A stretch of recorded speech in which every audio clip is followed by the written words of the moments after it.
No, wait just a few more minutes. We are right at having a quorum right now. I need to wait till we have at least one more member ideally, so it's not a 4-person vote potentially.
We're just going to go ahead with the 4 of us here today, the skeleton crew, for the July meeting. I'm going to call this meeting of the Air Quality Committee to order. First item, pursuant to General Statute, Section 138A-15, mandates that the chair inquire as to whether any member knows of any known conflict of interest or appearance of conflict with respect to matters before the Commission. If any member knows of a conflict of interest or appearance of a conflict, please so state at this time. Hearing none. One housekeeping item on the agenda. We are going to go in reverse order today because we are going to lose Commissioner Honest at some point a little early and do action items. So we're going to go action item 2, action item 1, and then the concept third. So the presenter, I'm sorry. We need to vote on the minutes, but just a heads up to everyone, that's the order we'll be proceeding in. Did all the committee members have a chance to review the minutes? Any changes or comments on the minutes? Do we have a motion on the minutes? I move to approve. Commissioner Deerhagen moves. Is there a second? Second, Commissioner Honest. All in favor, please say aye. Aye. Okay, minutes pass. Going to now just quickly skip down to action item 2, revisions to the 2.0516 rule. Brad Nelson.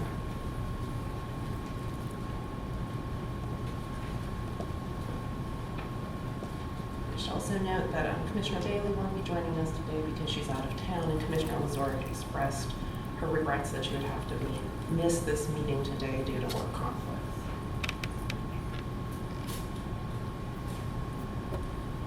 Okay. Mr. Nelson. All right. I'm Brad Nelson. I'm with the Rural Development Branch of the Division of Air Quality. We're going to propose, I guess, some revisions to O2D 0516.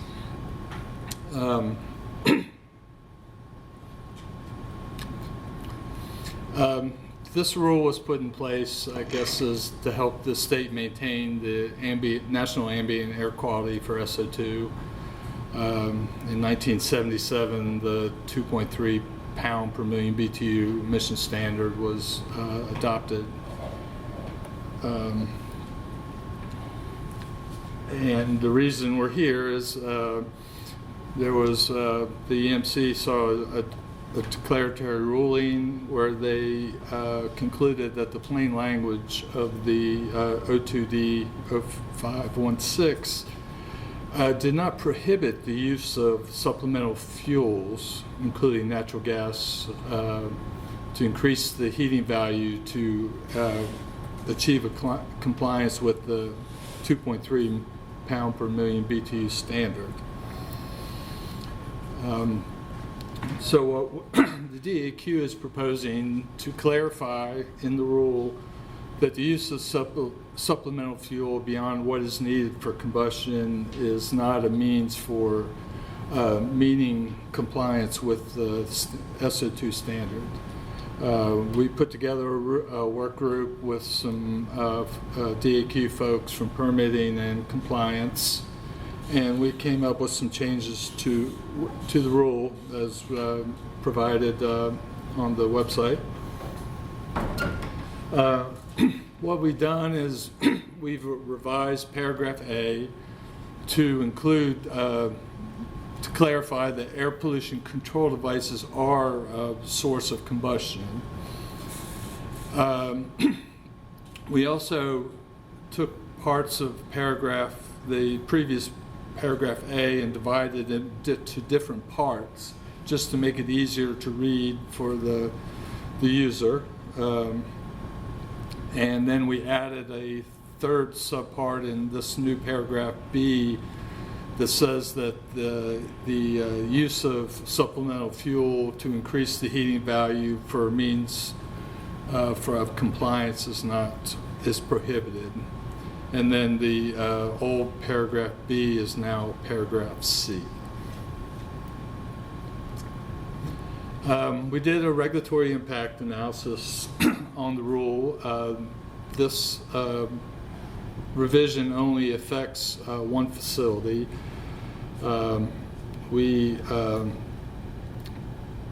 The impact to that facility is $43,000 in the first year and then $41,000 thereafter.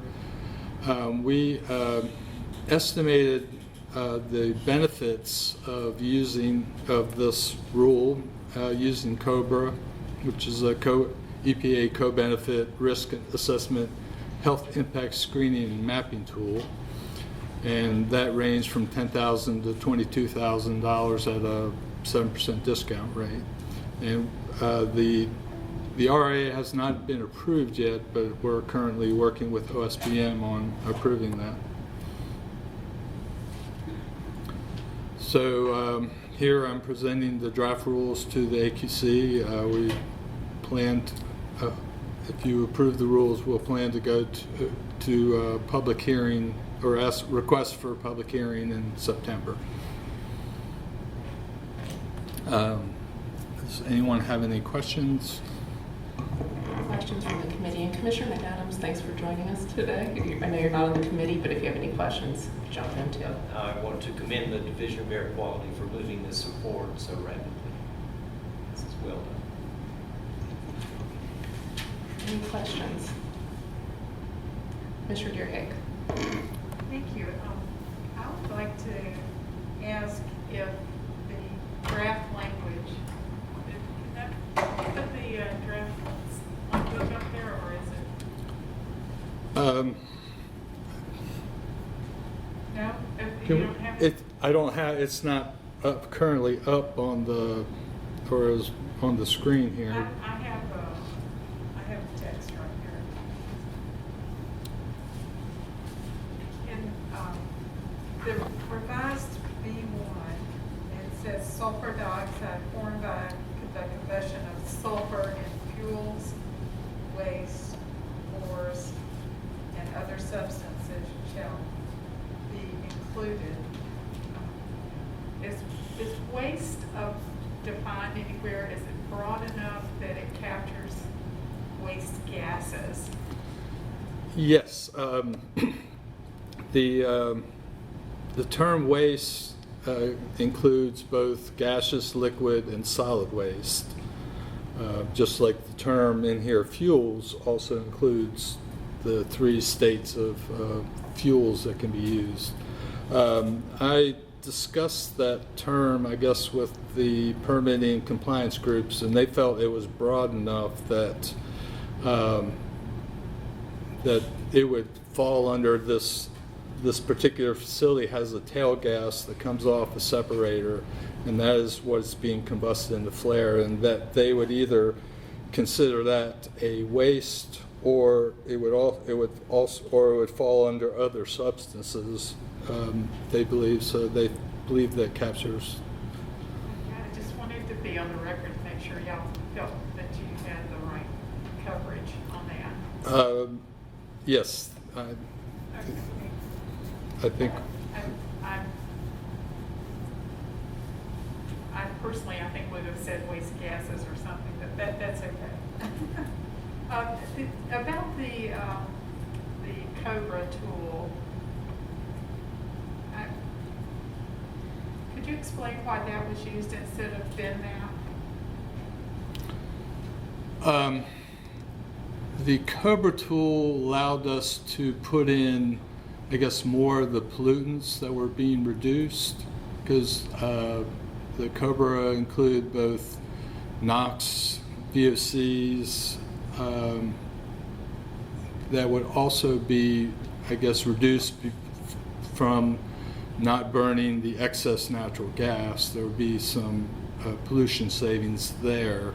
So we included that in COBRA, and so that's why we use COBRA. And then COBRA also allowed us to, I guess, get down into, I guess, a county level, which is what we which we used, I guess.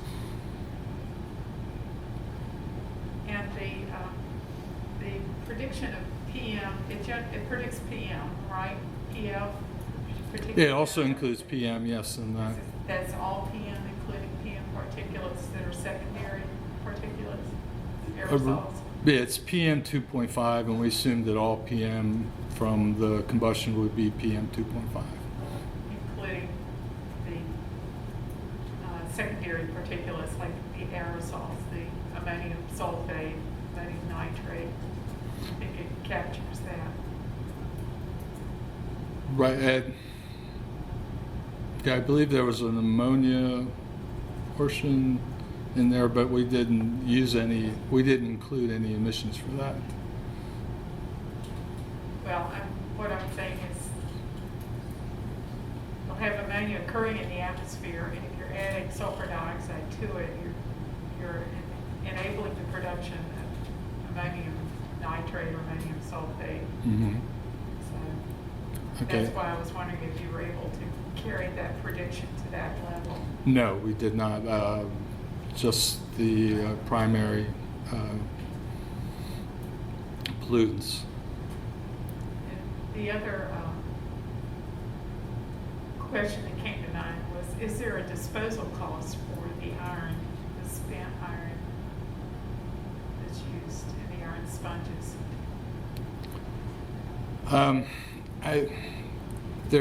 What it essentially is they regenerate it.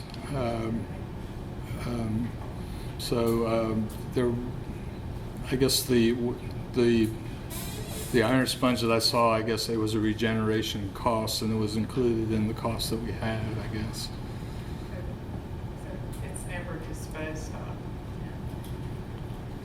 Right. I mean, we assumed that this would be regenerated just because of the cost. It lowers the cost of the putting in the fresh. It's essentially wood chips, I guess, coated with a chemical solvent or sorbent that absorbs the H2S. Okay, thank you. And I appreciated the citation on Cornell's Dairy Environmental Systems Program. That's good to know. So Okay. it is being used Yes. in that situation. Right. Thank you. Other questions? Okay, I have one quick question. Just because the term supplemental gas was used during the previous hearing, and we're just kind of using that, and it exists already in it, to mean something else. Is there Okay. a need to define supplemental gas at all, or do you feel that that's not something necessary under the current language? I don't know that necessarily needs to be defined. I mean, it's certainly something we can think about. I can bring to the staff and see if they have any thoughts about that. But That'd be helpful, just if ambiguity is not our friend sometimes, so. Yeah, use sure. the term. right, and yeah, we don't want to go with ambiguous language to the RRC as well. So Correct. yes. All right, and welcome Commissioner Carter. Are there any other questions? Okay. Do we have a motion? I'll move to approve to carry with a recommendation to the EMC. Is that what we just needed? Yeah, the language The just director, washed over. excuse me. Approve the proposed amendments for presentation to the EMC in September 2022. Is there a second? Commissioner Davis, I second. Commissioner Deerhake moved, Commissioner Deerhake Commissioner Deerhake moved, Commissioner Davis seconded. Any further discussion on the motion? All in favor, please raise your hand. Commissioner Carter, are you voting? Yeah. Okay. I wasn't sure which one it was. We're going Be in- careful about voting. Since I wasn't here for the presentation. Okay, we're going in reverse order, just as a heads up, because of the quorum issue. Okay. Motion passes. Thank you, Mr. Nelson. Second up is actually action number 1, revisions to correct errors introduced during the rural readoption process. Carrie Pickett. Yes, hello.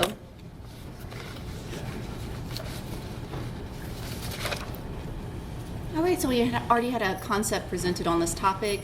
This is just part of the readoption cleanup, and this particular Part A is going to be hopefully pretty easy, and just 10 rules in this. We're looking at potentially 20 for our Part B that'll be presented in September. Oh, do I click the next? Okay. So this will be under the 150B 21.5A5, and all 10 of these fall under the typographical error reasoning. And even though there's one that's a little weird and wonky, I'll kind of explain it. So these are the 10 rules that we have to go through, and most of them are pretty obvious. There's a punctuation here and there. Because the readoption process was so large, a package that we went through, you know, we're humans, we're not perfect. There's just these little things, and so this is our opportunity to go back and clean it up while we can. Normally, the way that OAH does it is they will only approve these typographical error changes if it's the most recent version of the rule. But they did give us some grace for this particular issue because some of the rules we actually carried forward a mistake, and that was in the item agenda description if you read through it. It's not just mistakes that were introduced during the readoption, some of these were mistakenly carried forward. And one I'll note, just because it was the most outlier, was the one in Rule 943. And this is where we have a temperature that is just wild when you look at it, because it's 201 degrees Celsius, which translate over to 398 degrees Fahrenheit, which is clearly not ambient temperatures, I will say, for in-light service. So really didn't make sense in context. But if you're reviewing a whole bunch of rules, you might not notice that extra one. And one of the things that you'll notice in both this set of rules, Part A, and in Part B, is there are sometimes these mysterious numerical ones that just pop up in the middle of a word or a sentence, often next to punctuation. So one of the things that I've discovered in my research is because of the software changes and whatnot over years from DOS and Word and different versions, that often next to punctuations, there's this mysterious one that comes up. And a lot of this has to do with just the software itself. So because this was on the very edge and fringe of what counts as a typographical error, I just wanted to make note of it. But yes, so all of these will go forward. If you approve them today, they will then go on to be presented to the September EMC. And at that point, that's it. Nothing else needs to be done. The agency will then notify the codifier, and these will take effect immediately. All right. And this is the recommendation. The director recommends the committee approve the proposed rule amendments for presentation to the EMC in September for final approval. Now I can say if there's any questions. Questions? Seeing none, do we have a motion? Ms. Pickett, would you mind going back to the suggested language slide? Ooh. Let's see, how do we go back? Previous. Ooh, sorry. Oh, you're there. Oh. You were there. Oh. Now you're there again. Thank you. Okay, do we have a motion? This is Commissioner Davis. I move that we approve the proposed rule amendments for the presentation to the EMC in September 2022 for final approval. Do we have a second? Still second. Any discussion on the motion? Hearing none, all in favor, please raise your hand. Okay, that's Commissioner Davis, Mize, Deerhig, and Carter. Motion passes. Thanks, Ms. Pickett. Sit back. Item number 1 on the agenda, concepts. Revisions to synthetic minor permit public notice requirements from Catherine Finley.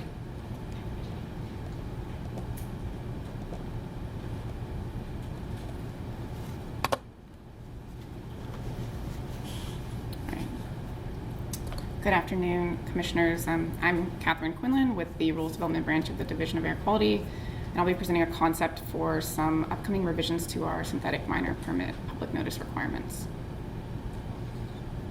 So in July of last year, U.S. EPA Office of Inspector General released a report summarizing an audit of 16 natural gas industry synthetic minor source permits from Oklahoma and Colorado. And there were a number of findings in that audit, but one of those findings was that OIG found that some states do not currently include synthetic minor source permits in their public participation process as required by the federal rule.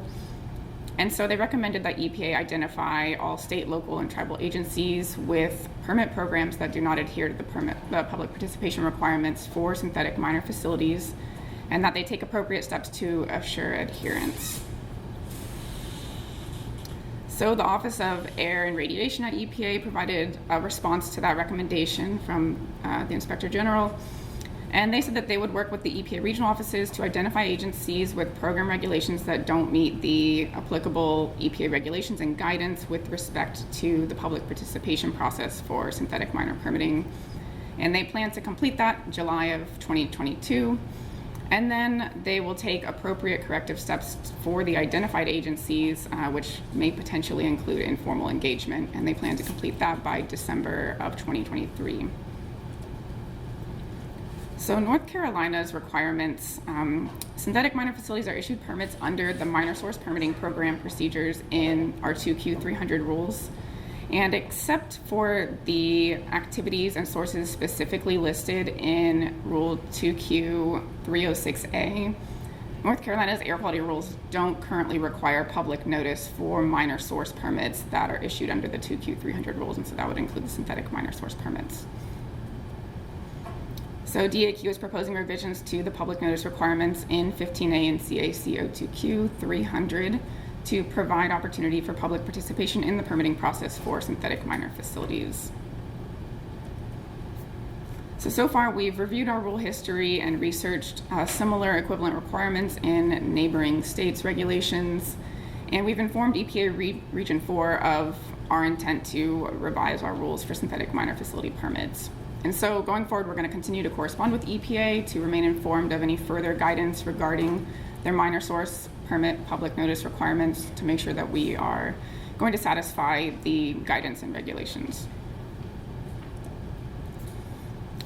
So we're presenting the concept to the AQC in July. We plan to bring draft rules to the AQC in September, and then proceed with the traditional rulemaking process, requesting to proceed to public hearing in November, and lining up to be requesting adoption in either March or May of next year, and we're looking at an effective date in May or July of next year. So with that, I can take any questions. Can I jump in with a couple of questions here? I think, maybe I'm misremembering, but in the past, am I not correct that synthetic minors were not required to go to public hearing? Isn't this a new requirement only Title V? Or major PSDs as well, of course. So we couple questions there I think I can answer. First, the federal rules in 51-161 do require a public notice process. Well, public notice, yeah, no, I understand that, but didn't previously require a public hearing, I don't think, did it? No, sir, not that I'm aware of. Yeah. And so but our rules currently do not require any type of public process for those 2Q 300 permits. Not even public notice? No, sir. Now, another question I'll answer that's kind of derivative of your question there, and that is, well, have our rules always looked like that? And we've done some research and looked back over time, and we found that at one point, our 2Q 300 rules did have that requirement consistent with 51-161. But that's not the way they read today. And so the purpose of this concept is just to make you aware that our intention is to absolutely align with the federal requirements. We want to get out ahead of this, ahead of any EPA action or anything like that. And so that's why we're here today. We're still trying to get guidance from EPA on the specific expectations and requirements. Those are important to insert into the rule. And then if we want to go ahead and actually execute this in practice while we're going through the rulemaking process, we want to be sure that we're doing it in the way that EPA expects us to. And so that's why Ms. Quinlan noted that we're still in correspondence with EPA on that exact guidance. Well, if it used to be the case that it was in there, why or when did it come out? I can't recall the exact date, but it did come out several actions ago, I believe, on the rule. All right, I'm kind of baffled because if it was in there, why were we taking it out? Didn't run into a problem now. very good question. Not sure that we have the answer today. Maybe we can research that when we come back to the full committee in September, Commissioner Carter, if we have that answer. But in either way, our current rules do not align with the federal rule, and we certainly have every intent to get them aligned as quickly as possible. See Patrick approaching the podium, so he may have a little more insight. Well, we will research why, but I think it was late 90s, early 2000. They were in, then they went out, Yeah. then they came back in again, and then they went out again. So it's they've been in and out All right. more than once. And one last question, then, as far as the public hearing part of this, I notice, I understand, I guess I misunderstood. I thought we always went to notice the permits. Well, not the really tiny, but at least the synthetic minor. Well, the public hearing obligation we're talking about here, does that mean that you'd be required to hold a public hearing on everyone, or would this be a discretionary situation like we've got now in the rules? Yes, sir. So our reading is it requires public participation in the permitting process, and so we're trying to get specific guidance on that from EPA. We believe that it'll require a public comment period, public notice and comment period, and you know, our initial thought is that it would provide the opportunity for a public hearing, just like what our Title V program offers. It doesn't make a lot of sense to have a higher bar for a smaller magnitude permit than Title V PSDs. So that's our thinking as of this point, but it'll hopefully be a lot more clear when we come back to the committee in September and thereafter. Okay, that was the one thing I was a little concerned about. We certainly would want to put a higher bar on this with respect to hearing.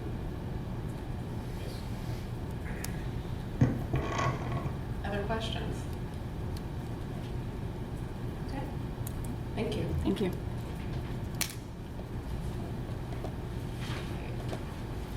This committee has one item on tomorrow's agenda, the full commission.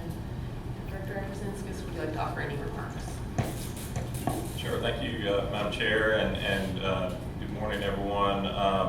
So a couple quick updates, and I may repeat these during the full commission remarks tomorrow, just so everyone is fully aware. But two items quickly. First off, our DEQ Deputy Director Michael Jeter is on a 6-month rotation to the Division of Water Resources, and so while that's occurring through the end of the year, we have our 4 section chiefs, at least between now and September, rotating through as acting Deputy Director for DAQ. So currently Patrick Butler, who's here today, is our acting Deputy Director, and then starting next week, Randy Strait will be the acting Deputy Director for about 3 weeks, and then after that, Steve Hall will be for the following 3 weeks, and then Mark Sawilla thereafter for the following 3 weeks. That'll get us to mid-September. After that, we anticipate doing a broader set of career development rotations in our division, and we'll further define those for you once we have them defined for October through December, so stay tuned on that front.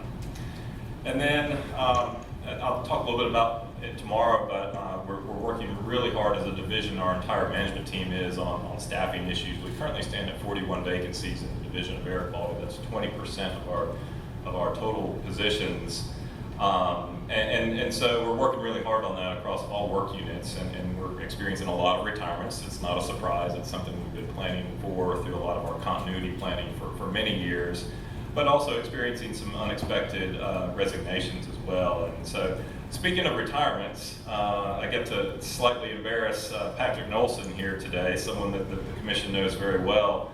Patrick is our Rules Development Branch Supervisor, and he's retiring just prior to your next commission meeting in September. He's retiring with 358 months of state service. So we just wanted to thank Patrick for his service to the state, to our division, and his many years of staff support to this committee and to this commission. And Patrick, I'll do equally as good job of embarrassing you tomorrow in front of a bigger audience, but we just want to say thank you, and we'll miss you. That's all I have today. Thank you. And if you don't remember to embarrass him, I will. So. Okay.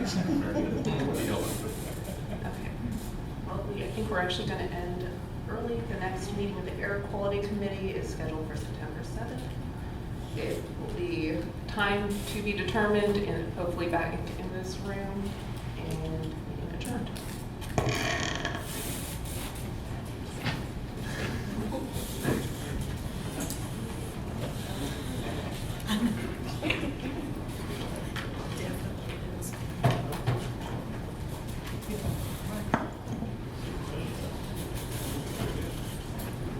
Good to see you. Good to see you. Good to see you. Good to see you.